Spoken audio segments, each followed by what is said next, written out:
Hi friends, ಇದು royal mechanic. ನೋಡಿ, ನಮ್ಮ ಹತ್ರ ಒಂದು ಆಕ್ಸೆಸ್ ಬಂದಿದೆ BS6. ಐಡ್ಲಿಂಗ್ ಪ್ರಾಬ್ಲಮ್ ಇತ್ತು. ಐಡ್ಲಿಂಗ್ ಪ್ರಾಬ್ಲಮ್ಗೆ ನಾವು ಏನು ಮಾಡ್ತಾಯಿದ್ದೀವಿ ಅಂದರೆ, ಸ್ಟೆಪ್ ಅಪ್ ಮೋಟ್ರ್ ತೆಗೆದು ಮ್ಯಾನ್ಯುವಲಾಗಿ ಐಡ್ಲಿಂಗ್ ಅಡ್ಜಸ್ಟ್ ಮಾಡ್ತಾಯಿದ್ದೀವಿ. ನೋಡಿ, ಈ ಸ್ಟೆಪ್ ಅಪ್ ಮೋಟ್ರ್ ಈ ಮೋಟ್ರ್ ತೆಗೆದು ನಮ್ಮ ಹತ್ರ ಒಂದು ಐಡ್ಲಿಂಗ್ ಅಡ್ಜಸ್ಟರ್ ಬರುತ್ತೆ, ಅದನ್ನು ಫಿಟ್ ಮಾಡ್ತಾಯಿದ್ದೀನಿ. ಈ ಫಿಟ್ ಮಾಡೋದ್ರಿಂದ ನಿಮಗೆ ಐಡ್ಲಿಂಗ್ ಗಾಡಿ ರನ್ನಿಂಗ್ ಗೆಟ್ ಆಫ್ ಹೋಗ್ತಾ ಸ್ಲೋ ಮಾಡಿದ ತಕ್ಷಣ ಗಾಡಿ ಆಫ್ ಆಗುತ್ತೆ. ಅದು ಐಡ್ಲಿಂಗ್ ಅಡ್ಜಸ್ಟ್ ಮಾಡೋಕ್ಕಾಗಲ್ಲ.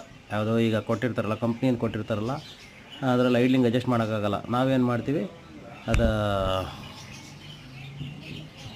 ಕಂಪ್ನಿದು ಸೆನ್ಸರ್ ಬರುತ್ತಲ್ಲ, ಆ ಸೆನ್ಸರ್ ತೆಗ್ದು ಹಾಗೆ ಡಮ್ಮಿ ಮಾಡ್ತೀವಿ. ಬಟ್ ಅದನ್ನು ಡಿಸ್ಕನೆಕ್ಟ್ ಮಾಡಬಾರ್ದು, ಡಮ್ಮಿ ಮಾಡಬೇಕು. ನಾನು ಫಸ್ಟ್ ಮ್ಯಾನ್ಯುವಲ್ ಐಡ್ಲಿಂಗ್ ಅಡ್ಜಸ್ಟ್ರು ಫಿಟ್ ಮಾಡ್ತಾಯಿದ್ದೀನಿ. ಫಿಟ್ ಮಾಡಾದಮೇಲೆ ಈ ಸೆನ್ಸರ್ ಇದೆ ನೋಡಿ, ಆ ಸೆನ್ಸರ್ ಫಿಟ್ ಮಾಡಿ ಅದಕ್ಕೊಂದು ಡಮ್ಮಿ ಕ್ಯಾಪ್ ಹಾಕ್ತೀನಿ. ಅದು ಹಂಗೆ ಬಿಡಬಾರ್ದು. ಈ ಕ್ಯಾಪ್ ಇದೆಯಲ್ಲ, ಈ ಕ್ಯಾಪ್ ಹಾಗೆ ಬಿಡಬಾರ್ದು. ನಾನು ಅದಕ್ಕೆ ಡಮ್ಮಿ ಕ್ಯಾಪ್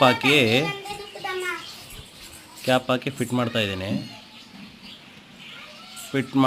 ಫಿಟ್ ಮಾಡಾದ್ಮೇಲೆ ಈ ಓಸ್ ಇದೆಯಲ್ಲ, ಓಸ್ಗೆ ಒಂದು ಟ್ಯಾಗ್ ಹಾಕ್ಬಿಟ್ಟು ಅಲ್ಲಿಗೆ ಟೈಟಾಗಿ ಫಿಟ್ ಮಾಡಿಬಿಡ್ತೀನಿ. ಆಮೇಲೆ ನಮಗೆ ಯಾವ ರೀತಿ ಐಡ್ಲಿಂಗ್ ಬೇಕು ಅದನ್ನು ನಾವು ಟೈಟ್ ಬೇಕಾದ್ರೆ ಈ ಐಡ್ಲಿಂಗ್ ಯಾವ ರೀತಿ ಇರುತ್ತೆ ಅಂದರೆ, ಇದು ನಾವು ಐಡ್ಲಿಂಗ್ ಟೈಟ್ ಮಾಡಿದ್ರೆ ಕಮ್ಮಿ ಆಗುತ್ತೆ, ಲೂಸ್ ಮಾಡಿದ್ರೆ ಜಾಸ್ತಿ ಆಗುತ್ತೆ. ಇದರಲ್ಲಿ ಉಲ್ಟಾ ಸಿಸ್ಟಮ್ ಇರುತ್ತೆ. ನೋಡಿ, ಹಾಗೆ ನೋಡ್ತಾ ಇರಿ. ಓಕೆನಾ? ಇಷ್ಟ ಆಯ್ತಲ್ವಾ? ಈ ಗಾಡಿ ಸ್ಟಾರ್ಟ್ ಮಾಡಿ.